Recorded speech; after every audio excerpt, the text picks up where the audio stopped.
ನಮಸ್ಕಾರ ಸ್ನೇಹಿತರೆ, ಇಂದಿನ ನಮ್ಮ ಯೂಟ್ಯೂಬ್ ಕ್ಲಾಸ್ಗೆ ನಿಮಗೆಲ್ಲರಿಗೂ ಸ್ವಾಗತ.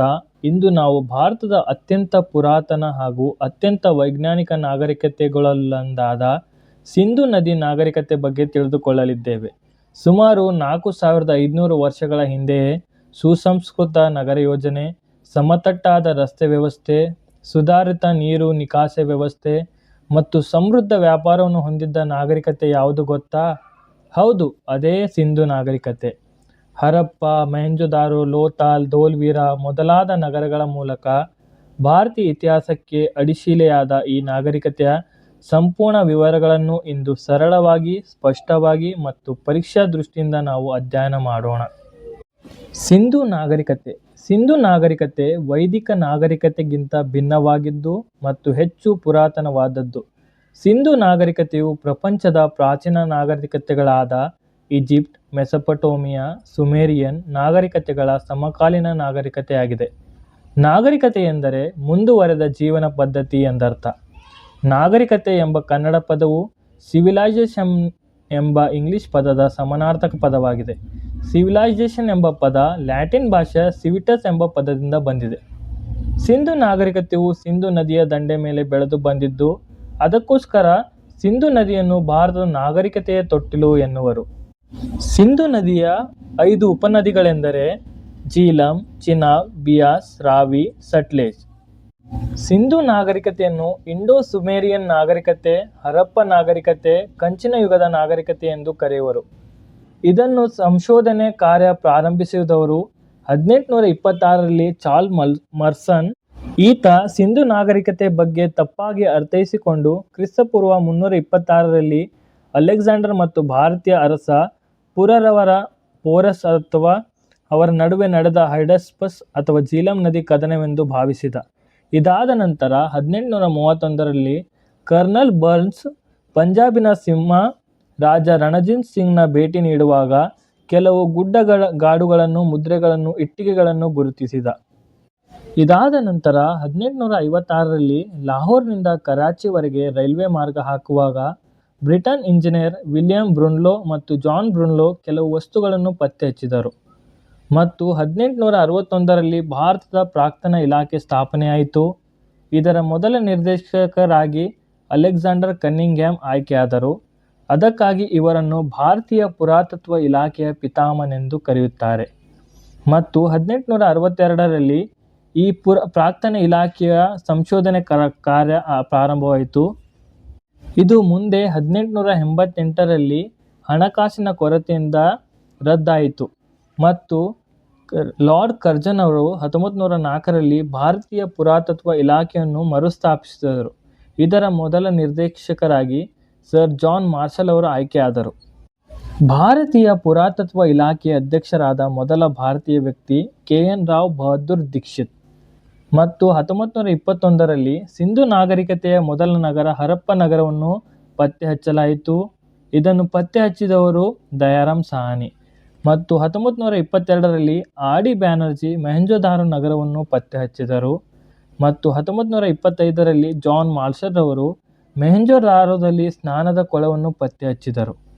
ಸಿಂಧು ನಾಗರಿಕತೆಯನ್ನು ಜಗತ್ತಿಗೆ ಪ್ರಚಾರ ಮಾಡಿದ ಪತ್ರಿಕೆ ಇಲ್ಸ್ಟ್ರೇಡ್ ಎಂಬ ಪತ್ರಿಕೆ. ಇದನ್ನು ಬರೆದವರು ಜಾನ್ ಮಾರ್ಷಲ್ 1924ರಲ್ಲಿ. ನಾವು ಇವಾಗ ಸಿಂಧು ನಾಗರಿಕತೆಯ ವ್ಯಾಪ್ತಿ ಬಗ್ಗೆ ತಿಳಿದುಕೊಳ್ಳೋಣ. ಸಿಂಧು ನಾಗರಿಕತೆಯು ಪೂರ್ವದಿಂದ ಪಶ್ಚಿಮಕ್ಕೆ 1600 ಕಿಲೋಮೀಟರ್, ಉತ್ತರದಿಂದ ದಕ್ಷಿಣಕ್ಕೆ 1100 ಕಿಲೋಮೀಟರ್, ಒಟ್ಟಾರೆಯಾಗಿ 12,99,800 ಚದರ ಕಿಲೋಮೀಟರ್ ಹೊಂದಿತ್ತು. ಇದರ ಉತ್ತರದ ಗಡಿ ಪ್ರದೇಶ ಜಮ್ಮು ಕಾಶ್ಮೀರದ ಮಾಂಡು, ದಕ್ಷಿಣದ ಗಡಿ ಪ್ರದೇಶ ಮಹಾರಾಷ್ಟ್ರದ ದೈಮಾಬಾದ್, ಪೂರ್ವದ ಗಡಿ ಪ್ರದೇಶ ಉತ್ತರ ಪ್ರದೇಶದ ಅಲಂಗೀರ್ಪುರ್, ಪಶ್ಚಿಮದ ಗಡಿ ಪ್ರದೇಶ ಪಾಕಿಸ್ತಾನ ಸುಖ್ತಜಂಡರ್. ಸಿಂಧು ನಾಗರಿಕತೆಯು ಭಾರತದ 7 ರಾಜ್ಯಗಳಲ್ಲಿ ಮತ್ತು 1 ಕೇಂದ್ರಾಡಳಿತ ಪ್ರದೇಶದಲ್ಲಿ ಹಂಚಿಕೆಯಾಗಿದೆ. ಅವುಗಳೆಂದರೆ ಪಂಜಾಬ್, ಹರಿಯಾಣ, ಗುಜರಾತ್, ರಾಜಸ್ಥಾನ್, ಮಹಾರಾಷ್ಟ್ರ, ಮಧ್ಯಪ್ರದೇಶ್, ಉತ್ತರ ಪ್ರದೇಶ್ ಮತ್ತು 1 ಕೇಂದ್ರಾಡಳಿತ ಪ್ರದೇಶ, ಅದುವೇ ಜಮ್ಮು ಕಾಶ್ಮೀರ್. ನಾವು ಇವಾಗ ಸಿಂಧು ನಾಗರಿಕತೆಯ ನಗರಗಳ ವಿಶೇಷತೆಗಳನ್ನು ತಿಳಿದುಕೊಳ್ಳೋಣ. ಮೊದಲನೇ ನಗರ ಹರಪ್ಪ.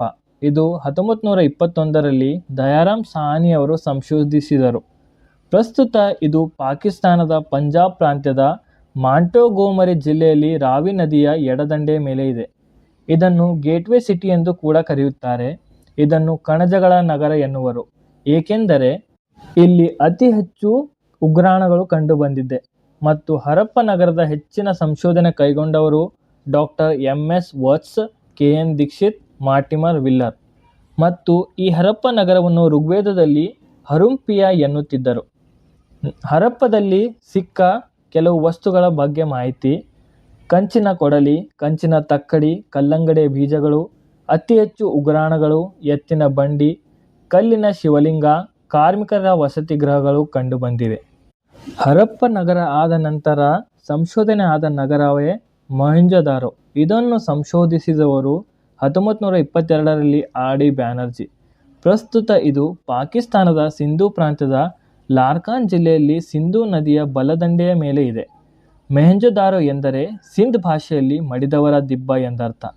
ಮೊಹೆಂಜೊದಾರೋದಲ್ಲಿ ಬೃಹತ್ ಸ್ಥಾನದ ಕೊಳ, ತಾಮ್ರದ ಕೊಡಲಿ, ಖರ್ಜೂರದ ಬೀಜ, ಹತ್ತಿ ಬಟ್ಟೆ ಚೂರುಗಳು, ಪಶುಪತಿ ಶಿವನ ಮುದ್ರೆ, ಕಂಚಿನ ನರ್ತಕಿ ಪ್ರತಿಮೆ, ಕಲ್ಲಿನ ಪುರೋಹಿತ ಪ್ರತಿಮೆ ಇವುಗಳು ದೊರೆತಿವೆ.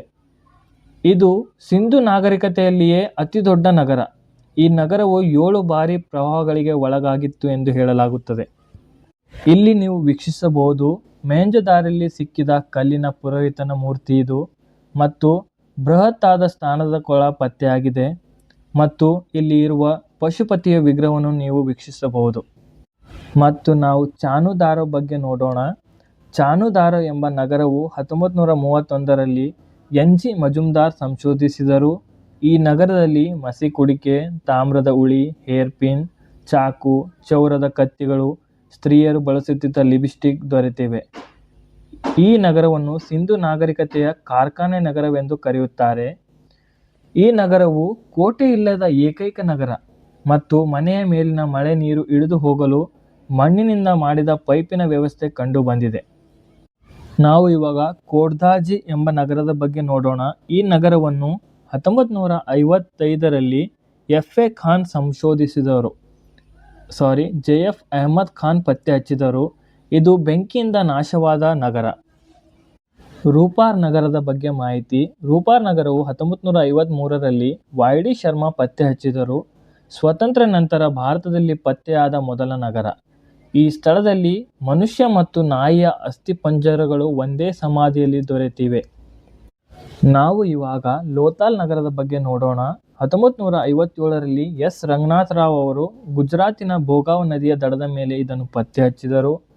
ಲೋಥಾಲ್ ಎಂದರೆ ಗುಜರಾತಿ ಭಾಷೆಯಲ್ಲಿ ಮಡಿದವರ ದಿಬ್ಬ ಎಂದರ್ಥ. ಇಲ್ಲಿ ಸತಿ ಸಹಗಮನ ಪದ್ಧತಿಯ ಉಲ್ಲೇಖ ಕಂಡುಬಂದಿದೆ. ಇದನ್ನು ಸಾಗರೋತ್ತರದ ವ್ಯಾಪಾರದ ಹೆಬ್ಬಾಗಿಲು ಎನ್ನುವರು. ಇಲ್ಲಿ ಏಕೈಕ ಹಡಗು ಕಟ್ಟೆ ಬಂದರು ಕಂಡುಬಂದಿದೆ. ಈ ನಗರದಲ್ಲಿ ಮಣ್ಣಿನ ಮಡಿಕೆಗಳು, ಹತ್ತಿ ಬಟ್ಟೆ ಚೂರು, ದಂಪತಿ ಎಲುಬುಗಳು, ಬಾಯಾರಿದ ಕಾಗೆ ಚಿತ್ರಿಸುವ ಹೂದಾನಿ ಕಂಡುಬಂದಿದೆ. ಇಲ್ಲಿ ಪಂಚತಂತ್ರದ ಕತೆ ನರಿಯನ್ನು ಹೋಲುವ ಚಿತ್ರ ಕಂಡುಬಂದಿದೆ. ನಾವು ಇವಾಗ ಇತರೆ ನಿವೇಶನಗಳ ಬಗ್ಗೆ ನೋಡೋಣ. ಬನ್ವಾಲಿ, ಇದನ್ನು ಡಾಕ್ಟರ್ ಬಿಸ್ಟ್ ಪತ್ತೆ ಹಚ್ಚಿದರು. ಇಲ್ಲಿ ಬಾರ್ಲಿ ಬೆಳೆದ ಮೊದಲ ಕುರುವ ಕಂಡುಬಂದಿದೆ. ಇದು ಹರಿಯಾಣ ರಾಜ್ಯದ ಸರಸ್ವತಿ ನದಿಯ ದಂಡೆ ಮೇಲೆ ಕಂಡುಬರುತ್ತದೆ.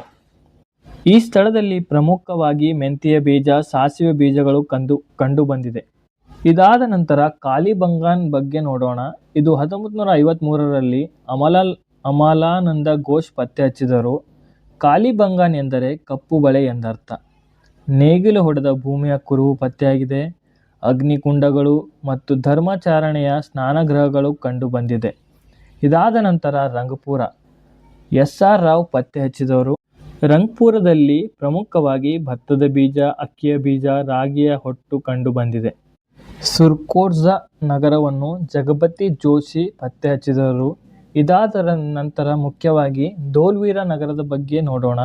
ಇದನ್ನು 1991ರಲ್ಲಿ ಜಗಪತಿ ಜೋಶಿ ಮತ್ತು RS ಬಿಸ್ತಾ ಪತ್ತೆ ಹಚ್ಚಿದರು. ಇದು ಗುಜರಾತಿನ ಮನೋಹರ್ ನದಿಯ ದಂಡೆ ಮೇಲೆ ಕಂಡುಬಂದಿದೆ. ಇದು ಸಿಂಧು ನಾಗರಿಕತೆಯ ಅತಿ ದೊಡ್ಡ ಜಲ ಸಂಗ್ರಹಣೆ ವ್ಯವಸ್ಥೆ ಕಂಡುಬಂದ ನಗರವಾಗಿದೆ. ಈ ಸ್ಥಳದಲ್ಲಿ 10 ಚಿತ್ರಲಿಪಿಗಳು, 2 ಬೃಹತ್ ಕ್ರೀಡಾಂಗಣಗಳು ಕಂಡುಬಂದಿದೆ. ಇದು ಭಾರತದಲ್ಲಿ ಸಂಶೋಧನೆ ಆದ ಸಿಂಧು ನಾಗರಿಕತೆಯ ಎರಡನೇ ದೊಡ್ಡ ತಾಣವಾಗಿದೆ. ಮೊದಲನೇ ದೊಡ್ಡ ತಾಣ ರಾಕಿಗರಿ ಭಾರತದಲ್ಲಿ. ಈ ಧೋಲ್ವೀರವು ವಿಶ್ವ ಪರಂಪರೆ ಪಟ್ಟಿಗೆ ಸೇರಿದ ಭಾರತದ 40ನೇ ತಾಣವಾಗಿದೆ. ಸಿಂಧು ನಾಗರಿಕತೆಯ ಪ್ರಮುಖ ಲಕ್ಷಣಗಳ ಬಗ್ಗೆ ನೋಡೋಣ. ನಾನು ಇಲ್ಲಿ ಅದರ ಲಕ್ಷಣಗಳು, ಅದರ ಫುಲ್ ಮಾಹಿತಿಯನ್ನು ನೀಡುತ್ತೇನೆ. ಅದನ್ನು ನೀವು ನೋಟ್ ಮಾಡಿಕೊಳ್ಳಬೇಕು. ಇಲ್ಲಿ ನಾನು ಕೇವಲ ಅದರ ಹೆಡ್ಡಿಂಗ್ಸ್ ಮಾತ್ರ ಬರೆದಿದ್ದೇನೆ. ಅದರ ವಿಷಯವನ್ನು ನಾನು ಬಾಯಿ ಮಾತಿನಿಂದ ಹೇಳುತ್ತೇನೆ, ನೀವು ಅದನ್ನು ನೋಟು ಮಾಡಿಕೊಳ್ಳಬೇಕು. ನಗರ ಯೋಜನೆ ಬಗ್ಗೆ.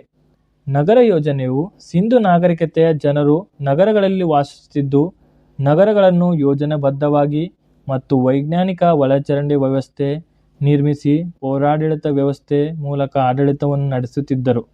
ನಗರಗಳು ಪಶ್ಚಿಮಕ್ಕೆ ಎತ್ತರದ ಪ್ರದೇಶದ ಮೇಲೆ ಕಂಡುಬಂದರೆ ಪೂರ್ವಕ್ಕೆ ಇಳಿಮುಖವಾಗಿ ಕಂಡುಬರುತ್ತಿತ್ತು. ಇಲ್ಲಿರುವ ಬೀದಿಗಳು, ರಸ್ತೆಗಳು ನೇರ ಮತ್ತು ಅಗಲವಾಗಿದ್ದವು. ಮುಖ್ಯ ರಸ್ತೆಗಳು ಉತ್ತರ ದಕ್ಷಿಣವಾಗಿದ್ದರೆ ಉಪರಸ್ತೆಗಳು ಪೂರ್ವ ಪಶ್ಚಿಮವಾಗಿ ಲಂಬವಾಗಿ ವಿಭಜನೆ ಮಾಡುತ್ತಿದ್ದವು. ಉಪರಸ್ತೆ ಮತ್ತು ಮುಖ್ಯ ರಸ್ತೆ ಸಂಧಿಸುವ ಭಾಗವನ್ನು ಇವರು ಆಕ್ಸ್ಫರ್ಡ್ ಸರ್ಕಲ್ ಎಂದು ಕರೆಯುತ್ತಿದ್ದರು. ರಸ್ತೆಯ ಮೇಲಿನ ಧೂಳನ್ನು ತಪ್ಪಿಸಲು ಕಟ್ಟಿಗೆಯ ಪುಡಿಯನ್ನು ಹಾಕುತ್ತಿದ್ದರು ಮತ್ತು ಇಟ್ಟಿಗೆಯ ಚೂರುಗಳನ್ನು ಹಾಕುತ್ತಿದ್ದರು. ಉತ್ತಮ ಮತ್ತು ಸ್ವಚ್ಛತೆಯ ನಗರಾಡಳಿತ ವ್ಯವಸ್ಥೆ ಇತ್ತೆಂದು ತಿಳಿಸುತ್ತವೆ. ಸಿಂಧು ನಾಗರಿಕತೆಯ ಅತಿದೊಡ್ಡ ರಸ್ತೆ ಮೊಹೆಂಜೊದಾರೋ ನಗರದಲ್ಲಿ ಕಂಡುಬರುತ್ತದೆ. 30 ಅಡಿ ಅಗಲವಾಗಿತ್ತು.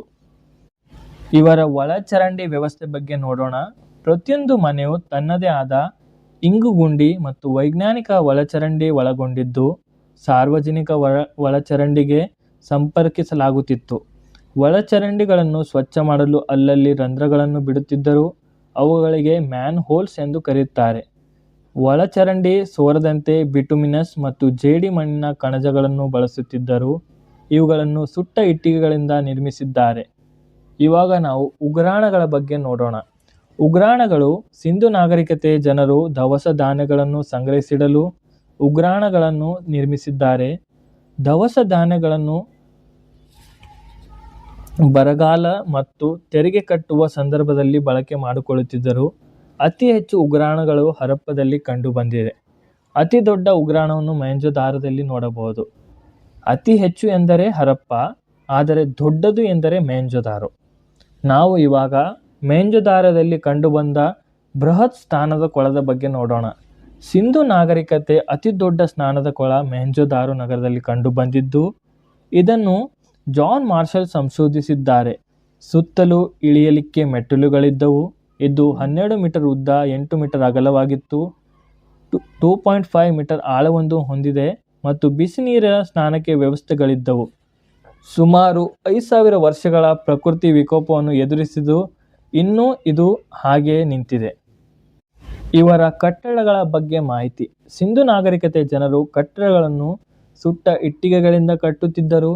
ಪ್ರತಿಯೊಂದನ್ನು ಮನೆಯು 2-3 ಅಂತಸ್ತುಗಳಿಂದ ಕೂಡಿದ್ದು 3-4 ಕೋಣೆಗಳನ್ನು ಒಳಗೊಂಡಿರುತ್ತಿತ್ತು.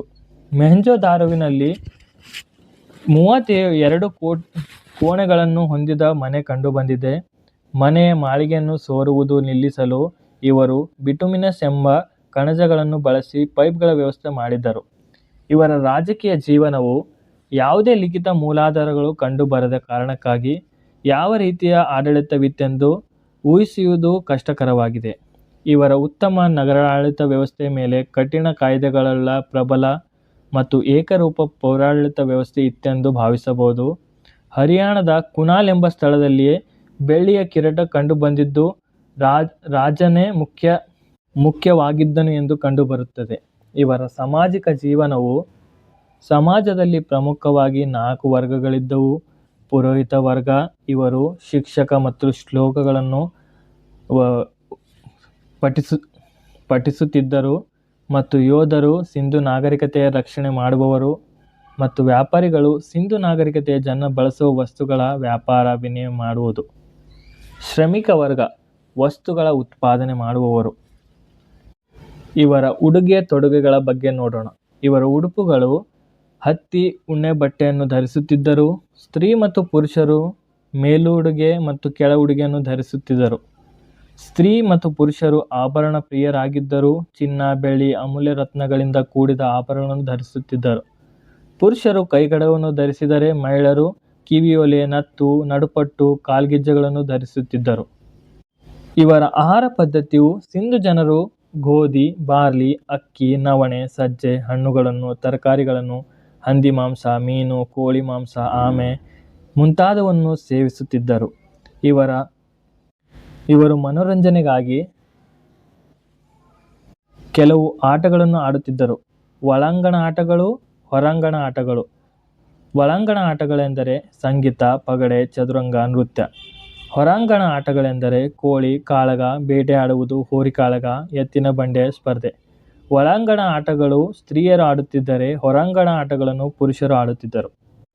ಶವ ಸಂಸ್ಕಾರ ಪದ್ಧತಿಯು ಹೂಳುವುದು, ಸುಡುವುದು ಮತ್ತು ನಿರ್ಜನ ಪ್ರದೇಶದಲ್ಲಿ ಬಿಟ್ಟು ಬರುವುದಾಗಿತ್ತು. ಇವರ ಆರ್ಥಿಕ ಜೀವನವು ಸಿಂಧು ನಾಗರಿಕತೆಯ ಜನರ ಪ್ರಮುಖ ಉದ್ಯೋಗ ಕೃಷಿ ಮತ್ತು ಪಶುಸಂಗೋಪನೆ. ಸಾಮಾನ್ಯವಾಗಿ ಸಿಂಧು ಜನರು ಗೋಧಿ, ಬಾರ್ಲಿ, ಭತ್ತ, ನವಣೆ, ಸಜ್ಜೆ, ಕಲ್ಲಂಗಡಿ, ಖರ್ಜೂರ ಬೆಳೆಯುತ್ತಿದ್ದರು. ಆದರೆ ಇವರಿಗೆ ಕಬ್ಬು, ಕುದುರೆ ಮತ್ತು ಕಬ್ಬಿಣದ ಬಗ್ಗೆ ಇವರಿಗೆ ಅರಿವಿರಲಿಲ್ಲ. ನಾವು ಇವಾಗ ಸಿಂಧು ನಾಗರಿಕತೆಯ ಜನರ ಧಾರ್ಮಿಕ ಜೀವನದ ಬಗ್ಗೆ ತಿಳಿದುಕೊಳ್ಳೋಣ. ಸಿಂಧು ನಾಗರಿಕತೆಯನ್ನು ಹಿಂದೂ ಧರ್ಮದ ತವರು ಮನೆ ಎಂದು ಕರೆಯಲಾಗಿದೆ.